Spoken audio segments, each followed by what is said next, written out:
6 ঘন্টা জার্নি করার পর ঢাকায় এসে পৌঁছলাম। তারপর কোনো কিছু না ভেবে রাকিবের বাসার ঠিকানায় চলে গেলাম। দরজায় কলিং বেল বাজাতেই একটা সুন্দরী স্মার্ট মেয়ে দরজা খুলে দিয়ে বলল, কাকে চাই? আমি বললাম, ইয়ে মানে এটা কি রাকিবের বাসা? সুন্দরী মেয়েটা বলল, জি রাকিবের বাসা, কিন্তু আপনি কে? আমি বললাম, রাকিব আমার বেস্ট ফ্রেন্ড। গ্রামে আমরা 1 থেকে 10 পর্যন্ত একসঙ্গে পড়ালেখা করেছি। বন্ধুত্বের সম্পর্কটা অনেক গভীর। আচ্ছা, এখন রাকিব কি বাসায় আছে?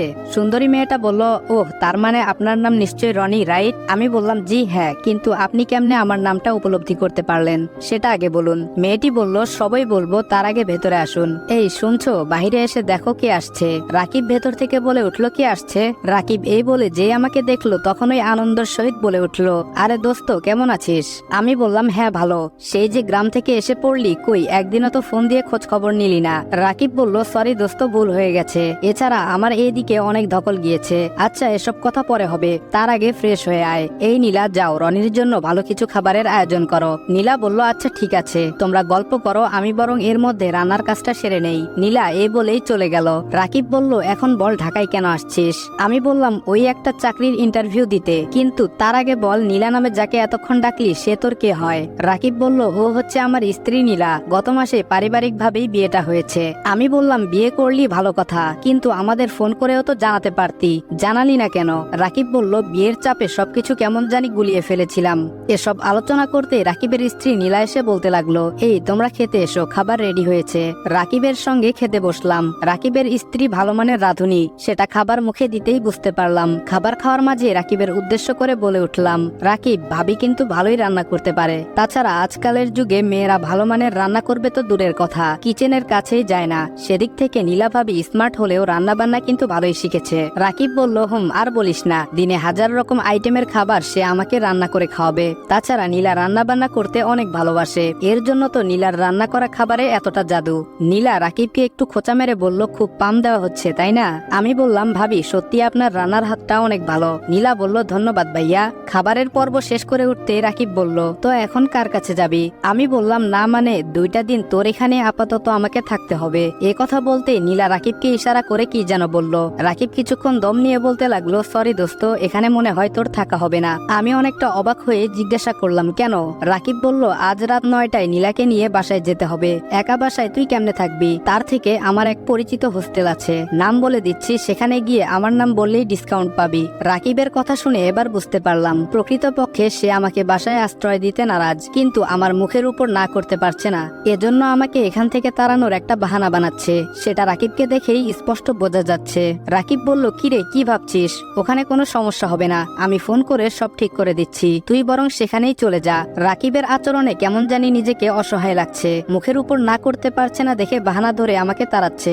না, এখানে থাকাতে হয়তো ওদের সমস্যা হচ্ছে, আমি বরং এখান থেকে চলে যাই। এসব ভেবে রাকিবের উদ্দেশ্য করে বলে উঠলাম, না রে দোস্ত, সেটা আর প্রয়োজন হবে না, ভালো থাকিস, আমি চললাম। দরজার ওখান থেকে আবার ফিরে নীলা ভাবির কাছে গিয়ে দাঁড়াতেই রাকিব জিজ্ঞেস করে উঠল, কিরে, কিছু বলবি? আমি বললাম, না তেমন কিছু না, এই চেনটা ভাবিকে দিতে ভুলেই গেছিলাম, তাই দিতে আসলাম। তাছাড়া আমার কোনো প্রিয়জন নেই যে তাকে চেনটা দিব, তাই ভাবিকেই দিচ্ছি। চেনটা নীলার হাতে দিয়ে চলে আসতে যাব, এর মধ্যে নীলা আমাকে উদ্দেশ্য করে বলে উঠল, ভাইয়া দাঁড়ান। আমি বললাম, হ্যাঁ বলেন। নীলা বলল, ভাইয়া আপনি চাইলে যতদিন খুশি ততদিন থাকতে পারবেন, আমাদের কোনো সমস্যা হবে না। নীলার এমন কথায় কেমন জানি একটা শখ খেলাম। কিছুক্ষণ আগে রাকিবকে ইশারা করে এখানে থাকতে মানা করলো, আর এখন আমাকে থাকতে বলছে, কি আজব একটা ব্যাপার। তারপর রাকিবও নীলার সঙ্গে বলে উঠল, দোস্ত, নীলা যখন বলছে তাহলে তোর যতদিন খুশি থাকতে পারিস, আমার কোনো অসুবিধা নেই। আমি বললাম, না রে দোস্ত, সেটা আর লাগবে না, ঢাকা শহরে আমার থাকার জায়গার অভাব হবে না, কোথাও না কোথাও জায়গা হবেই। এই বলে রাকিবের বাসা থেকে বের হলাম।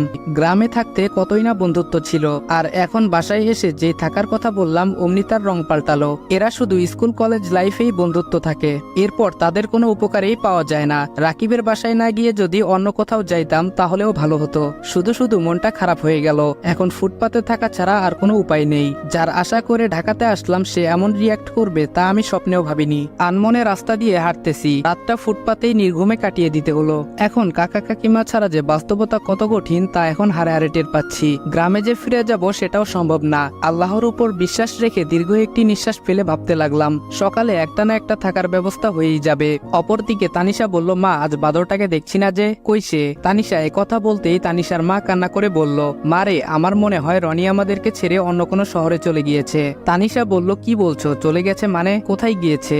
আমরা ছাড়া ওর কে বা আছে? তানিশার চোখের কোণে ইতোমধ্যে পানি জমে গিয়েছে। তানিশা ভাবতেই পারছে না যে তাদেরকে ছেড়ে এভাবে চলে যাব আমি। এখন তানিশা নিজেই নিজেকে মনে মনে গালি দিচ্ছে।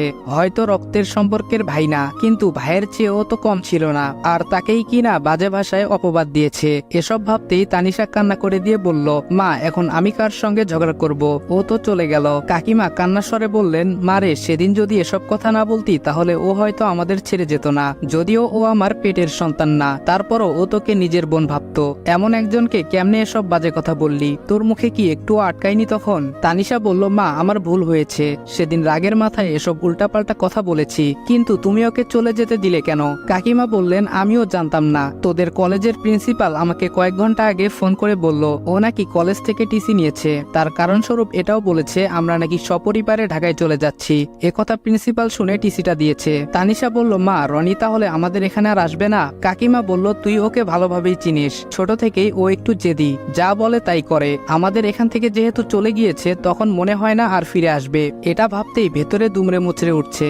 অন্যদিকে রিদিতাও অনেক আগ্রহ নিয়ে বসে আছে। কাল কলেজে গিয়ে সব ভুল বুঝাবুঝি ভেঙে রনিকে প্রপোজ করবে সে। কিন্তু রিদিতার মাথায় একটা চিন্তাই বারবার খেলছে, ও কি আমাকে ক্ষমা করে ভালোবাসতে পারবে নাকি রিজেক্ট করবে? না, এমন কিছুই হবে না। যে ছেলে আমার পিছনে 2 বছর পড়ে থাকতে পারে তাকে আমি যদি নিজে আগ বাড়িয়ে প্রপোজাল দেই, সে তো আমাকে ফিরিয়ে দিতে পারবে না। রিদিতা আনমনে ভেবে কিছুটা আনন্দিত হয়ে উঠল। এর মধ্যেই তানিশার কলে রিদিতার ফোন বেজে উঠল। রিদিতা ফোন রিসিভ করে বলে উঠল, তোর ভাইকে কি ম্যানেজ করেছিস? তানিশা বলল, কিছুই ম্যানেজ করতে পারিনি, তার আগেই সব শেষ হয়ে গেল। তানিশার কান্না শুনে রিদিতা কিছুটা ভয় পেয়ে বলে উঠল, তানিশা বাসায় কিছু হয়েছে? কান্না করছিস কেন? তানিশা বলল, রনি আমাদের বাসা ছেড়ে চলে গিয়েছে, আর কোথায় কার কাছে চলে গেছে কিছুই বলে যায়নি। কলেজ থেকেও টিসি নিয়ে ফেলেছে। এখন নিজেকে খুব অপরাধী মনে হচ্ছে রে। সেদিন যদি ওসব বাজে কথা না বলতাম তাহলে হয়তো আমাদের ছেড়ে চলে যেত না। সরি রে, তোদের দুজনকে আর মিলিয়ে দিতে পারলাম না। তানিশার কথা শোনা মাত্রই রিদিতা যেন পাথর হয়ে গেল। এখন রিলেশন হবে তো দূরের বিষয়, সে যে তার সঙ্গে না বুঝে অন্যায়টা করেছে তার ক্ষমাও নিতে পারবে না। এসব ভেবে রিদিতা শব্দ ছাড়াই কান্না করতে লাগলো। রিদিতা এসব ভাবতেই তানিশা ওপাশ থেকে বলে উঠলো, হ্যালো রিদিতা, কথা বলছিস না কেন? আচ্ছা পরে কথা বলবো নে, এখন রাখছি। এইদিকে রিদিতা ফুপিয়ে কান্না করতে লাগলো। রিদিতার মা তা শুনতে পেরে জিজ্ঞেস করে উঠলো, রিদিতা মা কান্না করছিস কেন? কি হয়েছে আমাকে বল। রিদিতা কান্না করতে করতেই বলল, মা আমার দ্বারা এত বড় অন্যায় কিভাবে হয়ে গেল? রিদিতার মা বলল, রিদিতা মা আমার কান্না করিস না, কি হয়েছে সেটা আমাকে বল। তারপর রিদিতা শুরু থেকে শেষ পর্যন্ত যা কিছু ঘটনা ঘটেছে তার সবকিছু ভেঙে তার মার কাছে বলল। রিদিতার মাও রীতিমতো অবাক হয়ে গেল। তার ঘটনা শুনে রিদিতার মা তার মেয়েকে সান্ত্বনা দিয়ে বলে উঠল, প্রকৃতপক্ষে তোর তো কোনো দোষ নেই রে মা, যা কিছু করেছে ওই দুর্জয়। তোদের মাঝে ভুলটা ওই শয়তানই তুলে ধরেছে, কিন্তু মাঝখানে নির্দোষ ছেলেটা এভাবে এলাকার লোকের সামনে অপদস্থ হলো। সেদিকে লক্ষ্য করতেই আমার নিজেকে অনেক ছোট মনে হচ্ছে। তাছাড়া তোর বাবা একথা শুনলে অনেকটা ভেঙে পড়বে। রিদিতা বলল, বাবাকে এ বিষয়ে জানানোর দরকার মা। এর মধ্যেই শফিক সাহেব এসে বলতে লাগলো, কি রিদিতা মামুনি, সেই ছেলেটা কি তোমাকে আর এখনো বিরক্ত করছে? যদি আরেকবারও আমার মেয়ের সঙ্গে ইফটিজিং করার চেষ্টা করে তাহলে কোনো কিছু না ভেবেই ওকে জেলের ভাত খাইয়ে ছাড়বো। রিদিতা বলল, বাবা আমরা যাকে ইফটিজার ভেবে এলাকার সবার সামনে অপমান অপদস্থ করেছি সে আসলে এমন কিছুই করেনি। শফিক সাহেব বললেন, এই রিদিতার মা শুনছো তোমার মেয়ের কথা, এসব কি বলছে কিছুই তো বুঝতে পারছি না। রিদিতার মা বললেন, আমি বলছি শোনো তাহলে। এই বলে রিদিতার মা সবটা শফিক সাহেবকে জানালো। শফিক সাহেব ঘটনাটি জানার পর সোফায় বসে পড়লো আর অনুশোচনায় বলে উঠলো, আমার রাজনৈতিক ক্ষমতা থাকলেও কখনো কারো সাথে অন্যায় কিংবা ক্ষমতার অপব্যবহার করিনি। আজ আমার দ্বারা নির্দোষ ছেলেটা এভাবে শাস্তি পেল। রিদিতার মা বলল, এখন এসব বলে কি হবে, যা হবার তা তো হয়েই গেছে। শফিক সাহেব বললেন, রিদিতা মা চল আমরা বরং রনির কাছে গিয়ে আমাদের ভুল স্বীকার করে নেই আর ক্ষমা চেয়ে নেই। রিদিতা কান্না করে বলল, বাবা সেটার সুযোগও এখন নেই। কিছুক্ষণ আগে জানতে পারলাম ও কাউকে কিছু না বলে এই শহর ছেড়ে অন্য শহরে চলে গিয়েছে। শফিক সাহেব তার মেয়ের কথা শুনে রীতিমতো অবাক হয়ে বলে উঠল, শেষ পর্যন্ত ছেলেটা ক্ষমা চাওয়ার সুযোগটাও দিল না। আজ 2 দিন হলো ফুটপাতে নির্ঘুম রাত কাটিয়ে দিচ্ছি। ঢাকা শহরে এত লোকজন, তারপরও এখানে একজনকেও পরিচিত হিসেবে পেলাম না। তাহলে কি আমাকে আবার গ্রামে ফিরে যেতে হবে? না, সেটা আর সম্ভব না। গ্রাম থেকে যখন চলে আসছি তখন ঢাকায় একটা না একটা উপায় ঠিক বের হয়ে যাবে। কখনো ভাবিনি এমন একটা পরিস্থিতির মোকাবেলা করতে হবে। চায়ের দোকানের বেঞ্চে বসে এসব আনমনে চিন্তা করছিলাম। এমন সময় পেছন থেকে কেউ একজন রনি বলে ডেকে উঠলো। প্রথমে ভাবলাম এই ঢাকা শহরে কে আমাকে ডাকবে, হয়তো আমার নামে অন্য কাউকে ডাকছে। সেদিকে সাড়া না দিয়ে চা খাওয়াতে মনোযোগ দিলাম, কিন্তু আমার ধারণা ভুল প্রমাণিত হয়ে গেল একটু পরেই। চা খাচ্ছি, এর মধ্যে পেছন দিক থেকে কেউ একজন কাঁধে হাত রেখে বলে উঠলো, কিরে কখন থেকে তোকে ডাকছি শুনছিস না কেন? পেছন দিকে তাকিয়ে লক্ষ্য করতেই আমার চোখ তো কপালে উঠে গেল। গেল। আরে এ তো তানভীর, আমার স্কুল ফ্রেন্ড। আল্লাহর অসীম দয়া, এই তানভীরই আমাকে একটা থাকার ব্যবস্থা করে দিতে পারবে। চিন্তামুক্ত হয়ে বলে উঠলাম, দোস্ত আমাকে একটা হেল্প কর প্লিজ। আজ 2 দিন ধরে ফুটপাতে থাকতে হচ্ছে। 2 দিনে অনেক চেষ্টা করেছি কিন্তু বাসা ভাড়া করতে পারিনি। একা একজনকে কেউ বাসা ভাড়া দিতে চায় না। আল্লাহর রহমতে তোকে যখন পেয়ে গেছি তো আমাকে একটা থাকার ব্যবস্থা করে দে প্লিজ দোস্ত। তানভীর বলল, কি ব্যাপার বলতো, তুই হুট করে ঢাকায় চলে আসলি, আবার ফুটপাতে থাকতেছিস। সত্যি করে বলতো অসময়ে ঢাকা আসার কারণ কি? আমি বললাম, আসলে ঢাকায় আমি আসতে চাইনি, কিন্তু পরিস্থিতি আমাকে এখানে এনেছে। এই বলে গ্রামের পুরো ঘটনাটা বলে ফেললাম। দোস্ত দুর্জয় তোকে নিয়ে এত বড় একটা গেম খেললো আর তুই ওকে কিছু না বলে চলে আসলি। আমি বললাম, চাইলে ওর জালিয়াতি বের করতে পারতাম, কিন্তু মান সম্মান যা যাওয়ার সেটা তো আগেই শেষ। দুর্জয়কে দোষী সাব্যস্ত করলে তো আমার যে সম্মান ধুলোয় মিশে গেছে সেটা আর ফিরে আসতো না। তাছাড়া কাকা কাকিমা তারা আমার আপন কেউ না, রাস্তায় নাকি আমাকে কুড়িয়ে পেয়েছে। এইটা জানার পর তো গ্রামে থাকার কোনো ইচ্ছাই ছিল না, কিন্তু যাকে আমার বোন ভাবতাম সে আমাকে এমন বাজে কথা বলেছে যেটা মুখে আনাই পাপ। এরপর সিদ্ধান্ত নিয়ে ফেললাম ঢাকায় চলে আসবো। টিসি নিয়ে চলেও আসছি, কিন্তু থাকার কোনো ব্যবস্থাই করতে পারছি না, যার দরুন আজ নিয়ে প্রায় 2 দিন ফুটপাতে নির্ঘুমে রাত কাটিয়ে দিতে হচ্ছে। এখন তুই যদি আমার একটা থাকার ব্যবস্থা না করিস তাহলে মহা বিপদে পড়ে যাব। প্লিজ দোস্ত তুই আমাকে না করিস না। তানভীর বলল, আরে মামা এত চাপ নেবার কিছুই নেই। তাছাড়া তুই যে বিপদে পড়েছিস এ সময় তোকে হেল্প করতে পারলে নিজের প্রতি প্রাউড ফিল হবে। যদিও তোকে আমার সাথে নিলে এতে আমার কিছু সমস্যা হতে পারে, কিন্তু তোকে তো আর বিপদের মুখে ফেলে যেতে পারি না। আচ্ছা চল, আজ থেকে তুই আমার সাথেই থাকবি। আর হ্যাঁ, বাড়িওয়ালার মেয়ের দিকে কিন্তু ভুলেও তাকাবি না। আমি বললাম, কেন? তানভীর বলল, বাড়িওয়ালার মেয়েটা প্রথম দেখলেই ক্রাশ খেয়ে যাবি, কিন্তু মেয়েটার আচরণ একদম ভালো না। যদি তার সামনে কখনো পড়িস তাহলে অকারণেই মিসবিহেভ করবে। তবে বাড়িওয়ালার মেয়েটা নাকি আগে এমন ছিল না, সবার সঙ্গে হেসে খেলে কথা বলতো।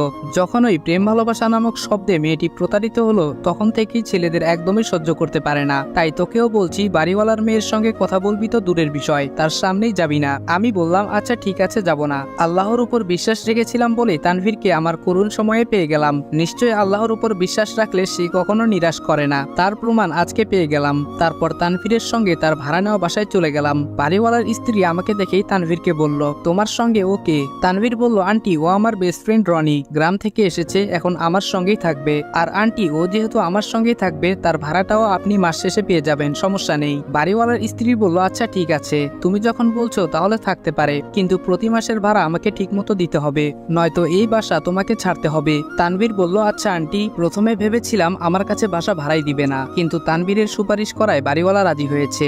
যাই হোক, এখন একটু ঘুমানোর দরকার, ঘুমাতে যাব। এর মধ্যে তানভীর বলে উঠল, দোস্ত তোর ফোনটা দে তো। আমি ফোন দেখিয়ে বললাম, আমার ফোনে মনে হয় চার্জ নেই, বন্ধ হয়ে আছে। তানভীর বলল, আচ্ছা ঠিক আছে, চার্জে লাগা, একটু দরকার আছে। তানভীরের কথা মতো ফোনটাকে চার্জে লাগিয়ে অন করতেই ডেভিল বোন এই নাম্বার থেকে কয়েকশো কল প্লাস মেসেজ যেন ফোনটা ভরে গেছে। প্রথম মেসেজটা এমন ছিল, ভাই প্লিজ তুই বাড়িতে ফিরে আয়, তোকে ছাড়া পুরো বাড়িটা কেমন শূন্যতায় ভরে গেছে, ফিরে আয় না ভাই প্লিজ।